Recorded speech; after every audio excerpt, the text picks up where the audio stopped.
सुंदर लग रही हूँ ना मैंने देखना सबसे अच्छी और खूबसूरत वाली साड़ी निकाली है। कैसी लग रही है ये? हाँ बता ना मुझे, अच्छी तो लग रही है ना? अरे इतने समय बाद मायके जा रही हूँ, वहाँ मेरी भाभी देखकर खुश हो जाएंगी। देखना कैसी लग रही है। हाँ बढ़िया लग रही है ना? बहुत अच्छी है माँ जी, आप बहुत खूबसूरत लग रही हैं। पर माँ जी मैं तो ये कह रही थी कि 15 दिन की ही बात है, ना हो आप मेरे साथ मेरे मायके ही चला चलिए। मेरी माँ भी तो आपको बुला रही थी, आप वहाँ चल ही नहीं रही हैं। देखिए इतना बड़ा फंक्शन होगा, इतने सारे लोग रहेंगे, वहीं रुक लीजिएगा ना कुछ समय तक। क्या आप माँ जी यहाँ रहेंगी और मैं वहाँ रहूँ? और वो अपना गए हैं अपना ऑफिस के काम से 15 दिन के लिए शहर से बाहर। माँ जी अच्छा थोड़ी ना लगता है, चलिए ना मेरे घर। अरे नहीं बहू, वहाँ तेरी छोटी बहन की शादी है, तू अपना उस शादी में बिजी रहेगी, समधन अपना अलग तैयारियों में बिजी रहेंगी। मैं वहाँ कहाँ इधर उधर बैठी रहूंगी, और समधन भी देख देख के परेशान होंगी कि अब सेवा किससे करवाए मेरी। देख अब ऐसा है ना कि तेरी छोटी बहन है, तेरा जाना जरूरी है, तो अपना 15 दिन पहले ही चली जा और जाकर अपना शादी में देख रेख करवा। और अकेले तेरी माँ क्या क्या देखेंगी, और मैं अपना अपने मायके चली जाऊंगी। वहाँ मेरी भाभी की बहू है, वो मेरी देखभाल कर देगी, तुझे चिंता करने की जरूरत नहीं है। मेरी भाभी ना बहुत अच्छी है, मेरे भैया भी बहुत अच्छे हैं और उनकी बहू भी बहुत अच्छी है। तू जरा सा भी चिंता मत कर, 15 दिन बाद ना आऊंगी तेरे घर तेरी बहन की शादी में। ठीक है माँ जी, आपको जो ठीक लगे। अभी जब उधर भी भाभी को बेटा हुआ था तब पर भी तो मैं ही गई थी, और फिर आपको मायके जाना पड़ा था, और अभी 4-5 महीने बाद फिर से आपको अपने मायके जाना पड़ रहा है। मैं तो बस इसलिए बोल रही थी, कहीं कहीं मामी को कुछ बुरा ना लगे।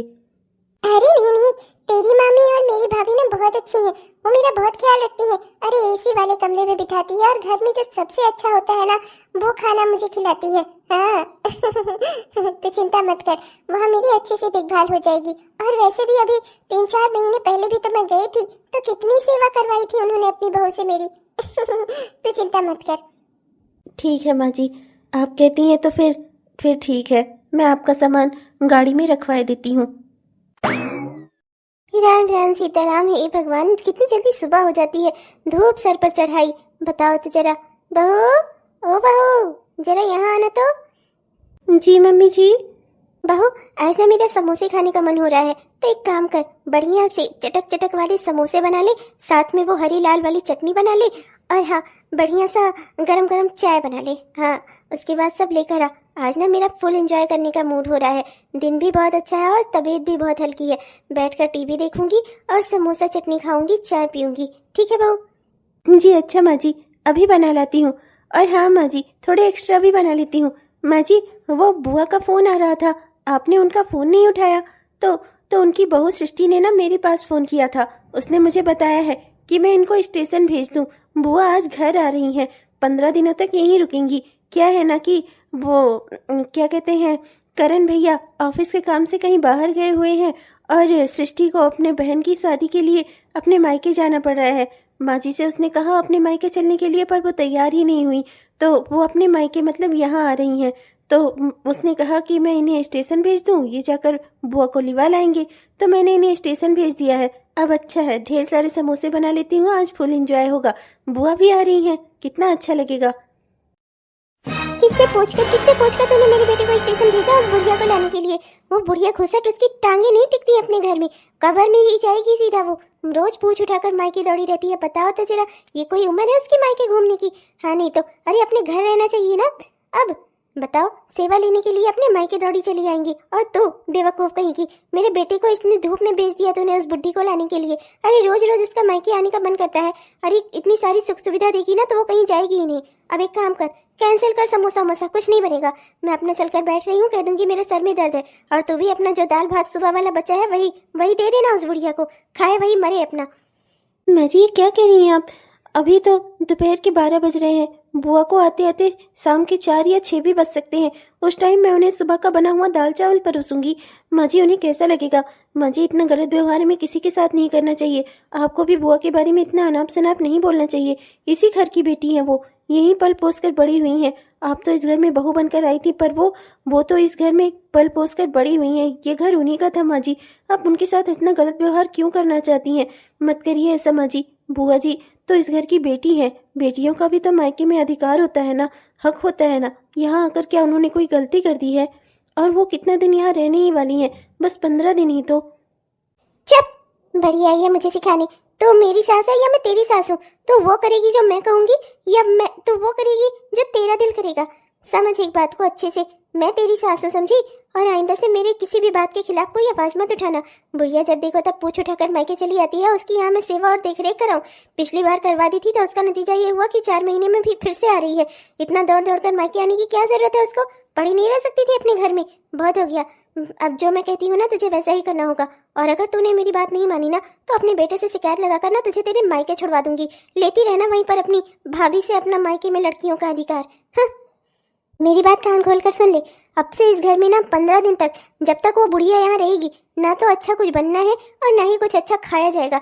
मेरा दिल करेगा मैं बाहर से मंगवा लूंगी, उसी में चाट लिया करूंगी, पर घर में सिर्फ दाल चावल, दाल रोटी, नमक मिर्चा रोटी, ऐसे ही खाना बनना चाहिए। उस बुढ़िया को इतना इतना परेशान करो ना कि आपके बाद से वो यहाँ आने का नाम न ले। एक बार उसकी सेवा देखभाल तेरे कहने से करवा दी थी ना, उसका नतीजा ये निकला कि 3-4 महीने में ही वापस से आधम की। बताओ तो जरा, मेरे पास कोई दूसरा काम तो है नहीं, दिन रात बैठकर इनकी मैं सेवा कराती रहूं। मायके में लड़कियों का अधिकार। और सुन, अगर मेरी बात नहीं मानी ना तो अपना जाना अपने मायके, वहां जाकर अधिकार लेना अपनी भाभी से, समझी? इसलिए जो मैं चुपचाप से कहूँ ना वही मानना। जी मम्मी जी। लाओ अपने बेटे को फोन करूं, अभी आधे रास्ते ही पहुंचा होगा। क्या जरूरत है उस बुढ़िया को लाने की? कह दूंगी कि गया था स्टेशन पर तो मिली ही नहीं। हाँ और क्या, स्टेशन पर इतनी भीड़ भाड़ होती है, कहाँ जाकर मेरा बेटा इतना धूप में, बताओ तो। इससे जरा बढ़िया ही है, मालकिन बन गई है घर की भी, मेरे बेटे की जिंदगी की भी। हाँ नहीं तो फोन लगाऊं उसे बुलाऊं घर आकर अपना लेट कर आराम करे। कोई जरूरत नहीं है उस बुढ़िया को ढोने की। शाम के 4 बज गए, लगता है ये बुढ़िया आ नहीं पाई, वही स्टेशन पर ही भटक गई होगी। बहुत अच्छा हुआ। बुढ़ापा चीज ही ऐसी है, इसीलिए तो कहा जाता है कि बुढ़ापे में अपने घर में रहना चाहिए, इधर उधर फुदकना नहीं चाहिए। हो गया ना कांड? माँ जी, मुझे बुआ जी की चिंता हो रही है। एक तो इतने धूप में वो निकली थी, घर भी नहीं पहुंची हैं, और वहाँ तो ताला बंद हो गया होगा। उनकी बहू अपने मायके चली गई होगी, कहाँ लौटकर वापस जाएंगी वो? माँ जी एक बार उन्हें फ़ोन कर लेने दीजिए ना, पता तो चले आखिर कि वो गई कहाँ।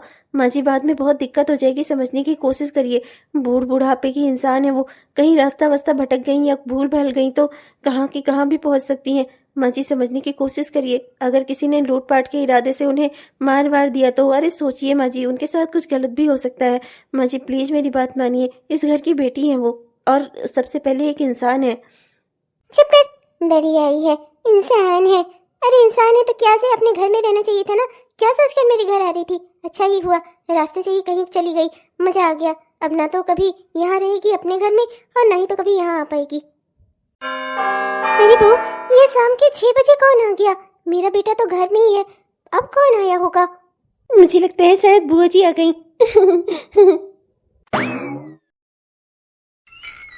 नमस्ते भाभी। नमस्ते बुआ। अरे खुश रहो बहू, खुश रहो। दूध नहाओ, पोतो फलो लो। हाँ बुआ जी लाइए, अपना बैग दे दीजिए। मुझे बहुत अच्छा लगा बुआ जी, आप हमारे घर आई। मैं तो कितना समय से आपको याद कर रही थी। आप चलकर अंदर बैठिए बुआ जी, मैं झट से आपके लिए चाय पानी नाश्ता सब लेकर आई। गरम जली नाशपीटी, चाय पानी नाश्ता सब फ्री का आता है ना? तेरा बाप छोड़ कर गया है यहाँ पर, बढ़िया ही। अरे भाभी, मैंने नमस्ते किया, आपने जवाब नहीं दिया। कैसी हैं आप? ठीक वीक तो है ना? तबीयत पानी सब बढ़िया है? स्टेशन भी मैंने कहा था बहू से कि बेटे को भेज दे, लेकिन आया नहीं लड़का। मुझे लगता है कि शायद इधर उधर हो गया कहीं। हाँ, ढूंढ नहीं पाया होगा ना। बहुत देर खड़ी थी, घंटा भर लगभग, एकदम घुटने टूटने लगे ना, तब जाकर मैंने फिर ऑटो पकड़ी, तब जाकर फिर यहाँ पहुंची। जैसे तैसे बताते अपने गांव में घुसी ना, तब फिर रास्ता याद आने लगा। बचपन से यहीं पली बड़ी हूँ, पर अब बुढ़ापे का दिमाग है ना, इधर उधर हो ही जाता है। हाँ तो सर तो है ही, बुढ़ापे में इतना ज्यादा मायके आता जाता भी कौन है? इसी वजह से सब सोचती हैं कि अपना ससुराल में ही पड़ी रहे, सालों हो जाता है अपना मायका छोड़े हुए। अब आपकी तरह थोड़ी ना सब तेज होती हैं कि झोला उठाए और भतीजा या भतीजी को फोन कर दे और कह दे कि आकर मुझको स्टेशन से लिवाए चलना, और चल दे अपना अपना मायके की ओर पूछ उठाकर। अरे अब इतनी गर्मी में कौन कहाँ आ जा पाता है? और बुढ़ापे में मायके जाना, ये तो बहुत ही मुश्किल है। अब आपके लिए भैया सरल है, आप अपना झोला उठाती हो चल देती हो, ना कुछ पूछने वाला कोई, ना जानने वाला। आपके बेटा बहू भी कुछ नहीं कहते। मैं तो यहाँ अपने कदम घर से बाहर निकालने लगती हूँ, सबसे पहले मेरा बेटा ही चिल्लाने लगता है, आपको कहीं नहीं जाना माँ। और आपको ही देख लीजिए, अपना आजाद पंछी चाहे जिस गगन में विहार करो। खैर एक बात और बोलनी थी आपको, ये क्या है ना दीदी की, जब यहाँ आने लगा करो ना तो कुछ ढंग की साड़ी पहन कर आया करो। ये क्या है, ऐसे बेरंग सी साड़ी, सर पे झोला रख के चली आई। मेरी यहाँ पर इज्जत है, आपकी ना सही। इतने मुश्किल से मैंने अपनी यहाँ पर इज्जत बनाई है, और दिखा दो लोगों को कि मेरे नाते रिश्तेदार कैसे हैं। हाँ मानती हूँ कि आप यहीं पल पोस कर बड़ी हुई हैं, पर हम लोगों ने तो सबको यही बोला है ना कि अच्छे घर में आपकी शादी हुई है। अब उसका ये मतलब नहीं है कि आप पोछा पहन कर चली आओ। तब लोग क्या मानेंगे? यही मानेंगे कि हमारे सास ससुर ने, हमारे पति ने आपकी अच्छे से शादी नहीं करवाई, इसलिए बुढ़ापे में भी आपको अच्छे से कपड़े नहीं मिल रहे हैं। ये क्या फटा पुराना सब पहनकर चली आई हो? कौन से एंगल से हमारी नाते रिश्तेदार लगती हो? ना पहले ही तुम्हें कोई फैशन का सेंस था, ना बाद में ही है। ये मुंह क्या बना रही हो? जिसके पास जो होगा वो वही तो पहनेगा। कोई बात नहीं, जो साड़ी लेकर आई हो ना उसे यहाँ उधर बंजारों की बस्ती है, वहाँ पर भिजवा दूंगी, बंटवा दूंगी वहाँ पर। अगर उन लोगों का मन किया तो ले लेंगे, वरना जैसे कपड़े तो आप पहनती हैं मुझे लगता है कि भिखारी भी न पहने। खैर कोई बात नहीं, मैं उन साड़ियों का कुछ ना कुछ करवा दूंगी। और जहाँ तक रह गई आपकी बात, तो जितना दिन यहाँ रहेंगी ना आपके लिए साड़ियों का प्रबंध करवा देती हूँ मैं। मेरे पास 2-4 साड़ियाँ पड़ी हुई हैं जिन्हें एक बार पहनने के बाद मैंने कभी दोबारा पहना भी नहीं है, तो वही साड़ियाँ आप पहन लेना। कम से कम कुछ तो इज्जत मेरी बनी रह जाएगी। कम लोगों ने देखा होगा उसे मुझे पहने हुए, लेकिन आप पहनोगी तो कम से कम हमारी नाक बची रह जाएगी। लोग ये नहीं कहेंगे कि मेरे पति ने और आपके माँ बाप ने आपकी शादी किसी बेकार घराने में करा दी। एक तो वैसे भी बुढ़ापे में हरदम दौड़ दौड़ कर मायके आती हो, लोग तो यही कह रहे होंगे कि वहाँ शायद घर में आपको खाने को नहीं अट रहा है। लेकिन अब क्या जाने कोई कि नाते रिश्तेदारी निभाने आती हैं। कितनी शौक से श्रृंगार करके अच्छी साड़ी पहनकर अपने मायके आई थी, कितनी खुशी से। नहीं सोचा था भाभी मेरे साथ ऐसा व्यवहार करेंगी। माँ के मरने के बाद मैं एक ही बार यहाँ आई थी, उस बार भाभी की बहू ने मेरी कितनी अच्छी से सेवा कर दी थी। मुझे नहीं लगा था कि भाभी के दिल में मेरे लिए इतनी नफरत भरी हुई है। जब तक माँ रहती थी तब तक तो ये लेकर छेना रसगुल्ला सब दौड़ती थी मुझे खिलाने पिलाने के लिए, कितना दिखावा करती थी। पर आज इनके मुँह से सच्चाई झलक रही है। इतनी बेइज्जती करने के बाद मेरा तो बिल्कुल भी दिल नहीं कर रहा कि मैं यहाँ 1 मिनट को भी रुकूं, पर करूं क्या? मैं घर वापस कैसे जाऊं? बेटा अपना कंपनी के काम से बाहर गया हुआ है, बहू अपना मायके गई हुई है। चाबी लेकर अगर मैं बहू से चाबी मंगवाऊंगी तो उसे फौरन पता चल जाएगा कि यहाँ मेरे साथ कुछ गलत हुआ है।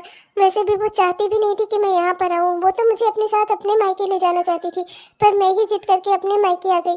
मुझे पता नहीं था कि यहाँ भाभी मुझे देखकर इतना नाराज हो जाएंगी, वो मेरी इतनी बेइज्जती करेंगी। पर अब मैं करूँ क्या? खैर कुछ नहीं कर सकती। 15 दिन की बात है, जैसे तैसे झेल लेती हूँ। न बेटे को और न ही बहू को परेशान करूंगी। बस 15 दिन बीत जाए, उसके बाद मैं फिर यहाँ कभी आऊंगी ही नहीं। समझ लूंगी कि जैसे और लड़कियों के लिए उनकी माँ के मरने के बाद उनका मायका खत्म हो जाता है ना, वैसे ही मेरा भी मायका खत्म हो गया। यहाँ अब मेरा है ही कौन? बुआ, मैंने आपका सामान ना यही रख दिया है, इसी कमरे में जहाँ आप हमेशा आती हैं और रुकती हैं। बुआ आप बैठो यहाँ पर, मैं ना आपके लिए बढ़िया सा शरबत बना कर लेकर आती हूँ, एकदम ठंडा ठंडा सा। जो गर्मी में धूप से आप आई हैं ना, एकदम आपको एनर्जी मिल जाएगी, एनर्जी। मुझे तो बस एक साधारण 1 गिलास पानी भी दे देगी ना, तब भी मैं खुश हो जाऊंगी। तुझे मेरे लिए इतना परेशान होने की जरूरत नहीं है बेटा। मैं जानती हूँ कि तेरे सर पर इस घर का सारा काम रहता है, और मैं तेरे सर पर कोई एक्स्ट्रा काम डालने नहीं आई हूँ। मैं बस जो तू बनाएगी वही मैं खा लूंगी, और जो सबको देगी ना वही मैं भी खा पी लूंगी, ठीक है? मेरे लिए कुछ अलग से करने की जरूरत नहीं है तुझे, तो चिंता मत कर। हाँ मुझे तो बस मायके में अपनों का साथ चाहिए, अपनों का प्यार चाहिए। तुम लोग जो मुझसे मीठी अच्छी बातें करोगे ना, उन्हीं अच्छी यादों के सहारे अपनी आगे की जिंदगी में खुश रहूंगी। जब तक इस घर से जाऊंगी ना, वही सारी यादें लेकर जाऊंगी। एक लड़की अपने मायके से और उम्मीद ही क्या करती है, यही कि जब वो वहाँ पर पहुंचे तो वहाँ के लोग उसे देखकर खुश हो जाए। और मुझे कुछ भी नहीं चाहिए बेटा, खाना पीना का क्या है, जो भी मिलेगा मैं वही खा पी लूंगी, कोई दिक्कत की बात नहीं है। अरे बुआ, वो तो आप इतनी अच्छी है ही, पर मेरा भी तो कुछ फर्ज बनता है, आखिर आपकी बहू लगती हूँ ना मैं। बुआ बैठो यहाँ एसी वाले कमरे में, मैं अभी आपके लिए शरबत लेकर आई। यहाँ इनको लेकर आने को किसने बोला था तुझे? हाँ अरे माफ करना दीदी, ये ना एकदम से उचक्की है, इसे तो किसी बात की कोई खबर ही नहीं रहती है, पता नहीं कहाँ उड़ती फिरती रहती है दिन भर, कोई बात सुनती ही नहीं है और ना ही समझती है सही से। माफ करिएगा दीदी, आप ना उधर वो जो बरामदे की साइड वाला कमरा है ना, वहाँ पर चलिए। क्या है ना, ये एसी वाला कमरा मैंने बंद करवा दिया है, एसी भी बंद करवा दिया है। बिल बहुत ज़्यादा आ रहा था ना, बार बार बिजली का बिल इतना ज़्यादा आ रहा था कि मैंने एसी पे कोई बैठे ना इसलिए कमरा ही बंद करवा दिया था। ये बहू की नादानी है, सोचा इसने कि आप मेहमान हैं, 2-3 दिनों की मेहमान है तो यहाँ पर ले आई आपको। इसे क्या पता कि पूरे 15-20 दिन के लिए आप रहने आएंगे। 15-20 दिन में तो एसी का बहुत बिल आ जाएगा, इतना मैं बर्दाश्त नहीं कर सकती। कोई बात नहीं है भाभी, मैं उधर बरामदे के साइड वाले कमरे में ही रह लूंगी, कोई दिक्कत की बात नहीं है। आप बहू पर नाराज मत होइए, इसे नहीं पता रहा होगा। मैं वहाँ बरामदे वाले कमरे में ही रह लूंगी, मुझे बिल्कुल भी बुरा नहीं लग रहा है, आप चिंता मत करिए। अब करूँ ही क्या दीदी, मैं तो पहले ही आपको वहाँ पर ले जाती, पर यही महारानी ना दौड़ दौड़ के सारा काम करने की इसकी जो इच्छा जागृत हुई है ना, आज बहुत कूद कूद कर काम कर रही है आपको दिखाने के लिए। वरना तो घर में कहीं यहाँ लेटी रहती है, कहीं वहाँ लेटी रहती है, घर का एक कोना नहीं देखती। अब मैं करूँ ही क्या, आज आपको दिखाने के लिए कूद कूद कर आपका सामान यहाँ उठा लाई। ओ महारानी, अब खड़ी क्या है, बुआ का अपनी सामान ना ले चलकर उस बरामदे वाले कमरे में रख दे। अरे मैं भी इनकी भाभी हूँ, सेवा पाती मैं भी करवाऊंगी अपना, इन्हें खुद से इनका सामान ले जाने को नहीं कह रही हूँ, तुझे ही कह रही हूँ, इनका सामान वहाँ पर पहुँचा देना। और शरबत कैसे घोलेगी तू, चीनी तो कल की ही खत्म है, भूल गई क्या? हर बात भूल जाती है, इसे तो कुछ याद ही नहीं रहता, क्या बताऊँ मैं दीदी। गरम जली नास्पिटी जी में तो आ रहा है, मैं तेरा गला ही दबा दूं। ये बता, आज तुझे किसने बोला था कि दाल और रोटी के साथ में वो चोखा लगा दे तू? हाँ, चोखा बनाने को किसने बोला था तुझे? हाँ, अपने मन से काम करती है तू, मेरी सास है या मैं तेरी सास हूँ? हाँ, मेरी बात नहीं मानेगी तू। मैंने तुझे कहा था साफ साफ कि इस घर में जब तक वो बुढ़िया रहेगी केवल दाल रोटी दाल चावल ऐसा ही खाना बनना चाहिए, और तू उसे चटकारा खिला रही है, हाँ, जिससे वो कभी यहाँ जाए ही ना। हमारे घर में तो आलू का ढेर लगा हुआ है ना, आलू की खेती हुई है ना, तेरा बाप छोड़ गया है ना 4-5 बोरी आलू यहाँ पर, जो तू चोखा पे चोखा लगा रही है। उस बुढ़िया को स्वाद खिलाने की तेरे अंदर बहुत इच्छा जागृत हुई है, और जब मैं तुझसे कहती थी तब तू मेरे कहने पर बनाकर लाती थी समोसा वमोसा, और वो बुढ़िया जब से यहाँ है तब से रोज कुछ ना कुछ बनाने को कूदती रहती है। जाने दे उसे एक बार यहाँ से, फिर मैं तुझे बताती हूँ। तेरे मायके फोन न किया ना तो देखना तू। माँ जी, बुआ जी को आए हुए यहाँ 6 दिन हो गया है, 6 दिन से वही दाल रोटी दाल चावल, दाल रोटी दाल चावल, दाल किसी तरह मैं बना कर अलग अलग तरीके से कोशिश करती हूँ कि उन्हें कुछ अलग लगे। पर आप ही सोचिए माँ जी, ऐसे 15 दिनों तक लगातार ऐसे ही सादा खाना खिलाएंगे तो उन्हें कितना बुरा लगेगा। माँ जी, अभी तो उन्हें यहाँ पर 15 दिन रुकना है, तो इसीलिए मैंने सोचा आज कि थोड़ा चोखा लगा दूंगी तो उन्हें थोड़ा खाने में अच्छा लगेगा। वो कहती कुछ नहीं, पर उनकी खुराक घट गई है, एक बार सुबह ही खा पाती हैं, शाम को वही खाना आप उन्हें खिलवाती हो। आपने उनसे कह दिया कि शाम को हमारे यहाँ खाना ही नहीं बन रहा है, गैस की किल्लत है और चूल्हे के लिए लकड़ियाँ भी नहीं है, और उपले भी नहीं अब की बार बन पाए हैं, भैंस बेच दी है आपने। उनसे ये सारी बात कह दी आपने, जबकि हमारे घर में 2 सिलेंडर रखा हुआ है। पर माँ जी, आप उनके साथ इतना गलत व्यवहार कर रही हैं। माँ जी, वो भी तो इस घर की बेटी हैं, ऐसे अच्छा नहीं लगता।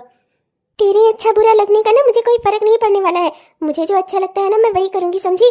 6-7 दिन हो गया उस बुढ़िया को यहाँ रहते हुए, 6-7 अभी और बाकी है। मैं उसे चटखारा खिलाऊं जिससे 15 दिन के बाद वो यहाँ से जाने का उसका मूड ही ना बने। और खबरदार आइंदा के बाद तूने मेरे बिना कहे कुछ नया बनाया, कोई नई रेसिपी उसके सामने बनाकर उसको खिलाई तो मैं तेरे दोनों हाथ ही तोड़ दूंगी। आज के बाद ना खाना बनाने लायक ही नहीं रह जाएगी, समझी।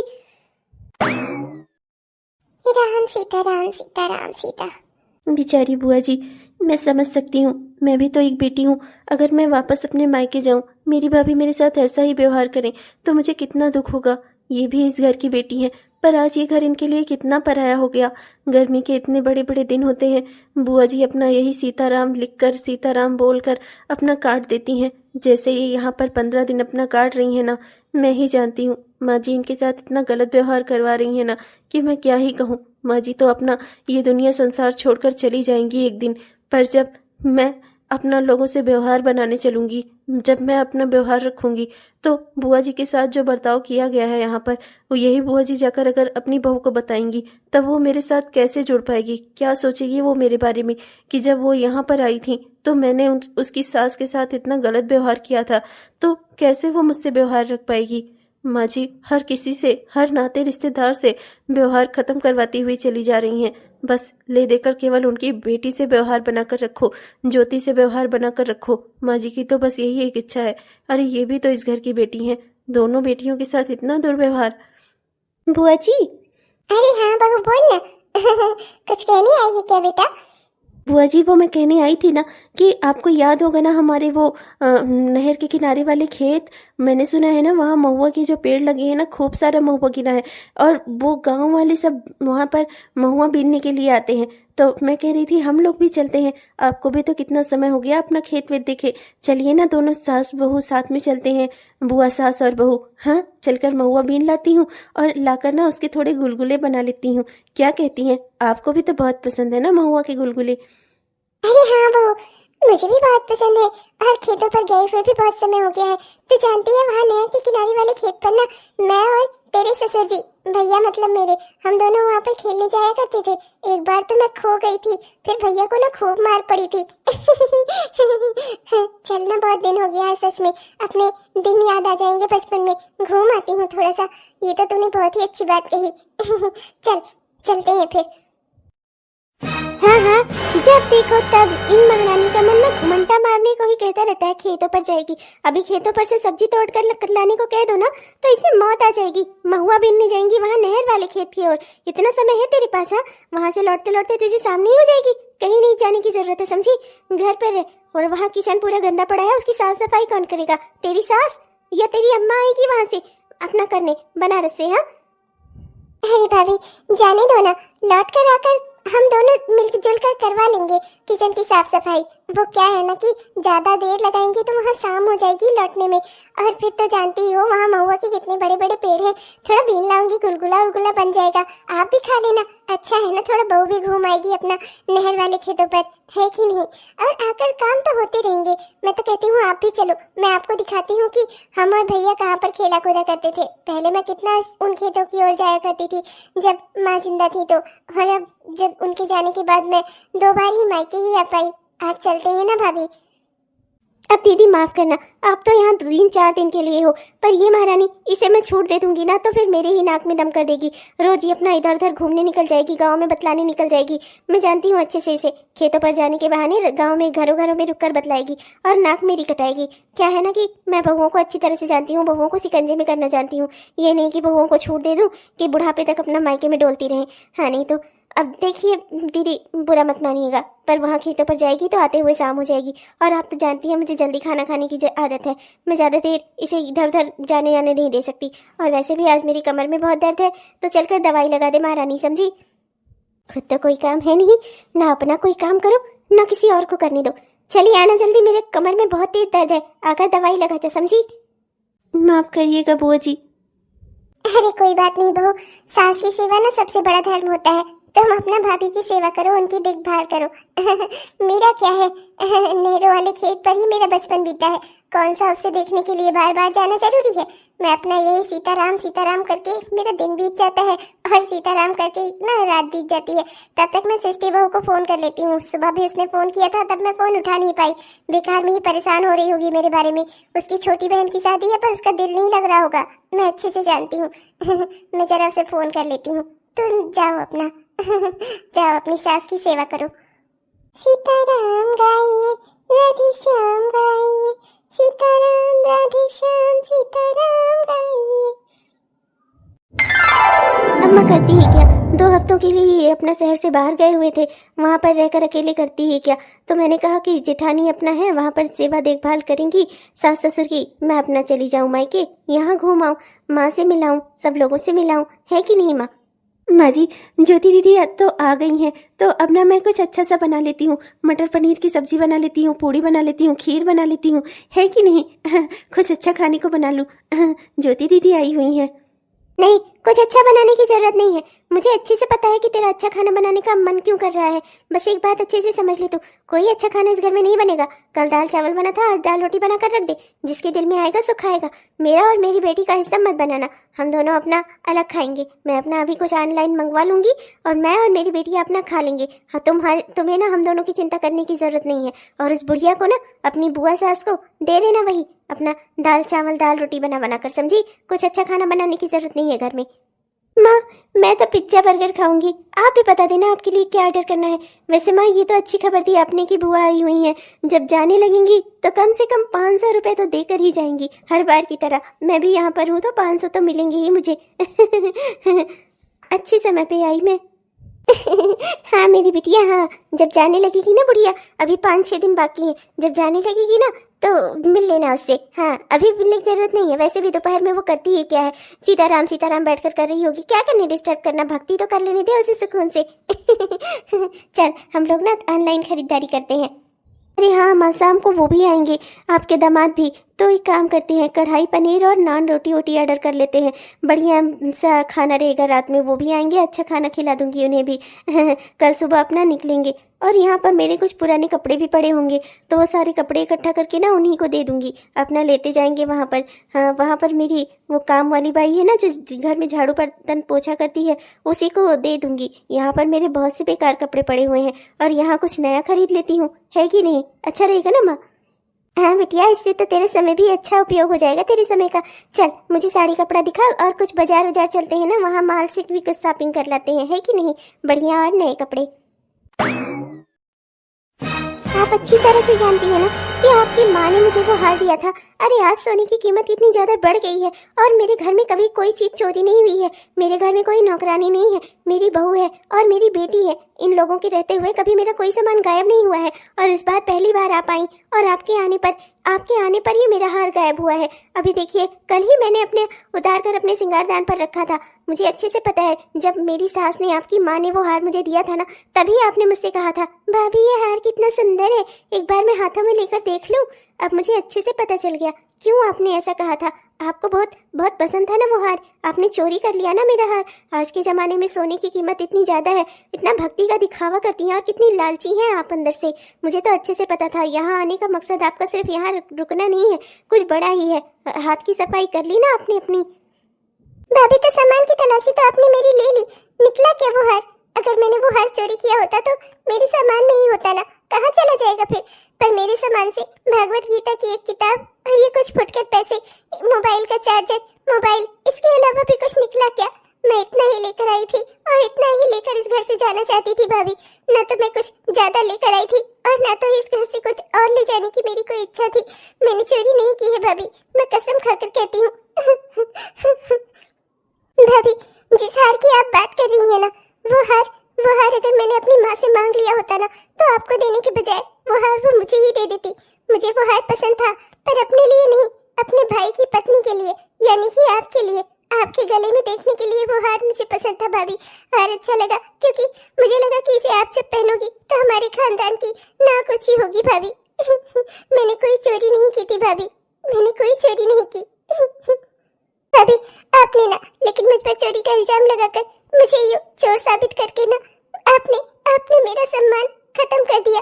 आज के बाद से मैं इस घर में कभी कदम भी नहीं रखूंगी। क्या सोच रही होगी मेरे बारे में इस घर की बहू? क्या सोच रही होगी ज्योति मेरे बारे में? कि उसकी बुआ चोर है, उसकी माँ ने कहा है, तो कुछ ना कुछ तो सच्चाई होगी ना। ये दोनों तो यही सोच रही होंगी ना। आपने मेरा सम्मान पूरी तरह से खत्म कर दिया भाभी। मैं जान गई थी यहाँ इस घर में कदम रखते ही कि मेरा यहाँ आना आपको अच्छा नहीं लगा। बस 15 दिन की ही बात थी भाभी, इसीलिए जैसे तैसे करके जो भी आप खिला पिला रही थी उसी में जी रही थी। मैंने कुछ नहीं कहा, मुझे लगा 15 दिन बीत जाएंगे जैसे तैसे करके, फिर तो मैं यहाँ से चली ही जाऊंगी। पर मुझे नहीं पता था कि 15 दिन भी यहाँ इस घर में रुकना मेरा आपकी नजरों में खटकेगा भाभी। बुआ, मैं आपके बारे में कुछ गलत नहीं सोचूंगी, मैं सब जानती हूँ। बुआ, ये घर आपका भी है, इस घर की बेटी हैं आप। जितना घर माँ जी का है, जितना अधिकार उनका है, उतना ही अधिकार आपका भी है। अरे वाह री नौटंकी, मैं अच्छे से जानती हूँ मेरा हार चुरा लिया, ऊपर से मुझे ही इल्जाम पर इल्जाम दिए जा रही है। बस बहुत हो गया, मैं अच्छे से जानती हूँ। अरे इस सामान में हार नहीं मिला तो क्या हुआ? अरे कहीं आड़े हाथों अपने घर पहुँचवा दिया होगा अपने बेटे या बहू को बुलाकर। हम कौन सा 24 घंटा तुम पर नजर रखे हुए थे? सही बात है, घर के भेदी को ना घर में घुसाना ही नहीं चाहिए, उसी सब का परिणाम है ये। बाहर वाले आखिर बाहर वाले ही होते हैं। आप मेरी ननद है, इस घर की बेटी कभी थी, पर अब इस घर की मालकिन ना मैं हूँ। मैं अच्छे से जानती हूँ। आपको यहाँ मेरा रहन सहन देख कर ना जलन होती है, जलन। इसी का परिणाम है जो आपने किया है। बस माँ जी, बहुत बोल लिया आपने। बहुत देर से मैं सुन रही हूँ, बुआ जी पर इल्जाम लगाए जा रही हैं और हम लोग चुपचाप से खड़े होकर सुन रहे हैं। बहुत हो गया। अगर तलाशी बुआ जी की हुई है तो तलाशी तो ज्योति दीदी की भी होनी चाहिए। अगर बाहर वाली बुआ जी हैं तो बाहर वाली तो ज्योति दीदी भी है ना। ये घर जैसे इस घर की बहू होने के नाते आपका है, वैसे ही मेरा भी है। तो अगर आपका कुछ सामान गुम हुआ है तो तलाशी सिर्फ एक नंद की क्यों, दूसरी नंद की भी होनी चाहिए। आपके बाद वो हार मुझे ही तो मिलने वाला था। आखिर इस घर की बहुओं का हार है वो। अगर मुझे मिल जाता वो आपके बाद, तो आपकी बेटी को तो बुरा लगेगा ही ना। और वैसे भी इन्हें भी तो वो हार पसंद था, तो अब तो इनकी भी जांच होनी चाहिए। बुआ जी का सामान उल्टा गया है तो इनका भी सामान उलटना चाहिए। तो पागल हो गई है, मेरी बेटी पर चोरी का इल्जाम लगाएगी, वो भी मेरे सामने। मैं यहाँ खड़ी हूँ और तू मेरी आंखों के सामने मेरी बेटी को चोर बोल रही है। तो ये भी तो किसी की बेटी है, आपकी सास की बेटी तो ये भी है ना। जब ये चोरी कर सकती है तो आपकी बेटी चोरी क्यों नहीं कर सकती। वो भी तो इस घर की बेटी ही है ना। और उस हार पर जितना अधिकार आपका था उतना ही मेरा भी तो है। खानदानी हार था वो इस घर का। अगर आप की बेटी चोरी करे तो बुआ जी चोरी कर सकती है तो ये भी तो चोरी कर सकती है। मैं कुछ नहीं जानती, तलाशी देंगी, ये भी देंगी। बस करो भाभी, बुआ जी को सम्मान दिलाने के चक्कर में आप मेरा अपमान करती जा रही हो। बहुत हो गया। आपको क्या लगता है मैं कोई फटीचर खानदान की बहू हूँ कि जहाँ मैं एक सड़े हुए हार के लिए तरसूंगी, चोरी करूंगी उसकी। अरे अपने पति को बोल दूंगी तो एक नहीं 2 हार बनवा के दे देंगे मुझे। मैं कोई फटे हाल घर में नहीं हूँ। यहाँ बस चली आती हूँ तो अपनी माँ के मुँह में, अपने भतीजा भतीजी से मिलने, ये बात अपने भाई से मिलने, ये बात है, समझिए आप मेरे सामान की तलाशी लेंगी, मुझे चोर बोल रही हैं आप। एक बार तलाशी हो जाने दीजिए ना, सब दूध का दूध और पानी का पानी हो जाएगा। और वैसे भी जब इस घर की एक ननद की तलाशी हो सकती है तो दूसरे की क्यों नहीं होगी। दोनों ही समान पद पर है। आप भी इस घर की बेटी हैं और बुआ जी भी। बुआ जी को जब अपना सामान की तलाशी देते हुए कोई दिक्कत नहीं हुई तो आपको भी नहीं होनी चाहिए। और माँ जी ने जैसे बुआ जी की तलाशी ली है ना, ऐसे ही मैं आपकी भी तलाशी लूंगी।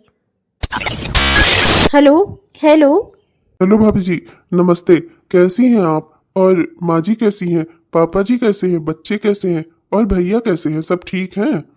अरे नमस्ते नंदोई जी, सब बढ़िया है। आप बताइए, आपने कैसे फोन कर लिया? हाँ।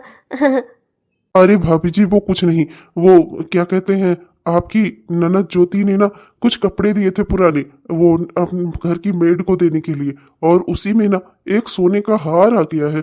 वो तो ये कहिए कि अच्छा हुआ मैं एक एक कपड़े निकाल कर रख रहा था कि कल देने हैं, तो उसी में से निकला, उसी में से गिरा।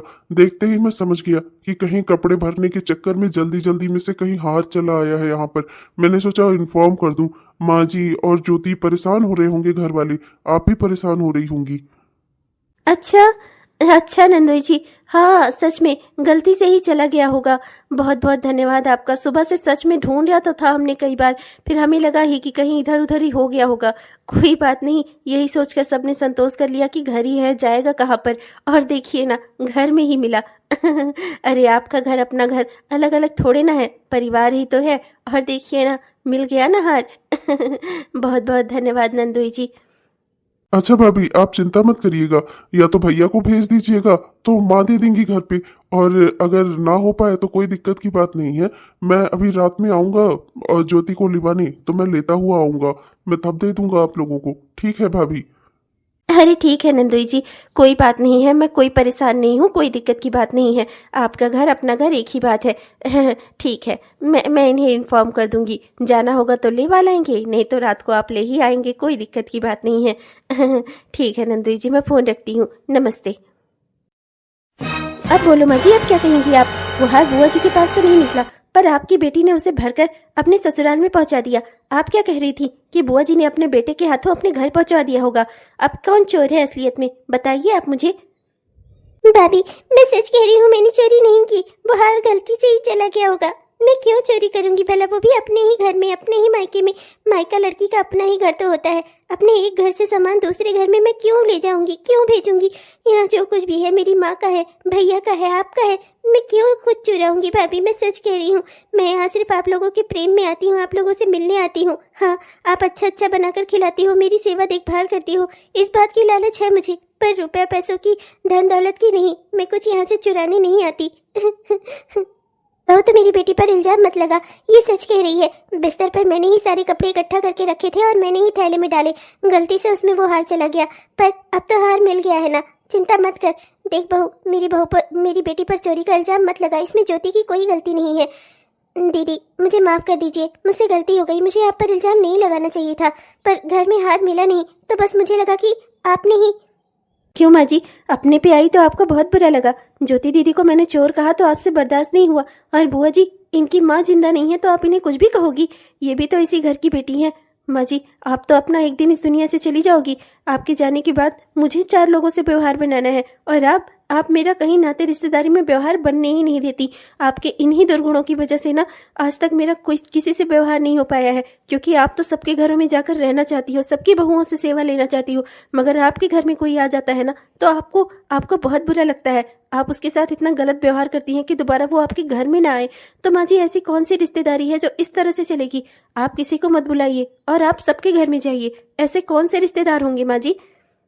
मुझे मेरा सामान दे दे भैया, शाम को आएंगे तो तुम उन्हें इन सब बारे में कुछ मत बताना, वरना वो बेकार में ही भाभी पर गुस्सा करेंगे। मेरे भैया मुझे बहुत प्यार करते हैं, मैं जानती हूँ। मैं नहीं चाहती कि मेरी वजह से इस घर में कोई आग लगे। मैं तो यहाँ से चली जाऊंगी, मैं कहीं भी रह लूंगी, पर मैं अब इस घर में नहीं रुकूंगी, 1 मिनट के लिए भी नहीं। मैं जानती थी कि मेरा यहाँ आना भाभी को पसंद नहीं है, पर ये नहीं जानती थी कि भाभी मुझसे नफरत करती है। इन्हें सिर्फ मैं नापसंद नहीं हूँ, ये मुझसे नफरत करती है। नहीं दीदी, आप अभी भी मेरे बारे में सोच रही हो कि आपके भैया मुझ पर नाराज ना हो, मेरे घर में झगड़ा ना हो। वाकई में बहुत सही कह रही है। मैं तो सबके नाते रिश्तेदारी में जाना चाहती हूँ, पर मैं नहीं चाहती कि मेरे घर में कोई आए, मेरा कुछ खर्च हो। मैं नहीं चाहती थी कि कोई मेरे घर में आए, इसीलिए मैंने आपके साथ इतना दुर्व्यवहार किया। मैं भूल गई कि आप इस घर की बेटी हैं, और नाते रिश्तेदार तो हमसे दूर होते चले गए, पर आप तो इस घर की बेटी थी। मुझे आपके साथ ऐसा व्यवहार नहीं करना चाहिए था। मुझे माफ कर दीजिए दीदी, आप यहाँ से मत जाइए, ये घर आपका है, आप रुकिए यहाँ पर। हाँ बुआ, ये घर आपका है, आपको कहीं जाने की जरूरत नहीं है। और मैं पापा जी को सब सच्चाई बताऊंगी। क्यों ना बताऊं उन्हें भी तो पता चले उनके नाते रिश्तेदार इस घर में क्यों नहीं आना चाहते, क्यों कोई हमसे व्यवहार नहीं रखना चाहता, उन्हें भी पता चले। माँ जी जब सबके साथ ऐसा व्यवहार करती हैं तो कौन बर्दाश्त करके आएगा भला? आप मुझसे कुछ छिपाने को मत कहिए। आज आपके साथ इतना गलत किया है, कल किसी और के साथ करेंगी। सारी सच्चाई मैं पापा को बता कर रहूंगी। नहीं बहू, तू ऐसा कुछ मत करना। वो तेरे ससुर है तो ये भी तेरी सास है। सास ससुर के बीच में बहू झगड़ा लगवाए, ये अच्छा नहीं लगता बहू। देख बहू, ये तेरा परिवार है, इसमें शांति बरकरार रखना। बेटा, यही मेरी एक सीख है। अगर मेरा सम्मान जरा सा भी करती है ना तो यही मान लेना। मेरा क्या है बेटा, मैं तो यहाँ बस कुछ दिन गुजारने आई थी, और अब यहाँ से अपना सब कुछ, अपना सम्मान तक खोकर जा रही हूँ। अब मैं यहाँ 1 मिनट नहीं रुकूंगी। तू मुझे रुकने के लिए कहना भी मत, अगर तू मेरा जरा सा भी सम्मान करती है। और भाभी, आपसे मुझे कोई शिकायत नहीं है, ना ही कोई शिकायत है, ना ही तो नफरत है। बस ये समझ लीजिए कि आज से मैं आपको जानती तक नहीं। ऐसा मायका भगवान दुश्मन को भी ना दे। मैं यहाँ अब कभी कदम नहीं रखूंगी भाभी। माँ जी, आपने अपने मन की कर ली ना। मैंने कितना रोका था आपको, पर आपने मेरी एक बात नहीं मानी। माँ जी, कोई भी लड़की जब अपना मायका छोड़ती है ना तो उसे हमेशा बहुत ही दुख होता है। माँ जी, हमें ऐसा कुछ नहीं करना चाहिए जिससे हमारे परिवार को कोई अभिशाप मिले, पर आपने मेरी एक बात नहीं मानी। कोई नाते रिश्तेदार वैसे भी हमारे घर नहीं आता था, कोई हमारे साथ वैसे भी व्यवहार नहीं रखता था, पर आज के बाद से हमारा रिश्ता नाता बुआ जी से भी खत्म हो गया, वो भी सिर्फ आपकी वजह से। और एक बात आपको और बता दूं, जो लड़की मायका छोड़ती है ना, उसके मायके में कभी सुख शांति, कभी भी बरकत नहीं होती। और आपने तो अपने हाथों से ही ये सब कुछ किया है। हेलो दोस्तों, आप सबको दिल से मेरा प्यार भरा नमस्कार। कैसे हैं आप सब? उम्मीद करती हूँ कि बहुत ही बढ़िया होंगे। आपने हमारा यह वीडियो पूरा देखा, इसके लिए आपका दिल से बहुत बहुत धन्यवाद। कैसा लगा आपको? उम्मीद करती हूँ कि पसंद आया होगा, और अगर पसंद आया तो कृपया वीडियो को लाइक जरूर करिएगा, अपने दोस्तों को, रिश्तेदारों को वीडियो को शेयर भी जरूर करिएगा। और हाँ दोस्तों, अपने प्यारे प्यारे से कमेंट्स ना हमें जरूर लिखिएगा। आपके प्यारे प्यारे कमेंट्स का हम दिल से इंतजार करते हैं दोस्तों। और हाँ दोस्तों, हमारे जिन भी दोस्तों ने अभी तक हमारे चैनल को सब्सक्राइब नहीं किया है, कृपया जरूर सब्सक्राइब कर लीजिएगा दोस्तों, जिससे हमारे इस तरह के वीडियोस आप तक हर दिन पहुंचते रहे। अब तब तक के लिए मैं चलती हूँ, मिलूंगी आपसे कल एक नई कहानी के साथ, एक नए वीडियो के साथ। तब तक के लिए बाय बाय।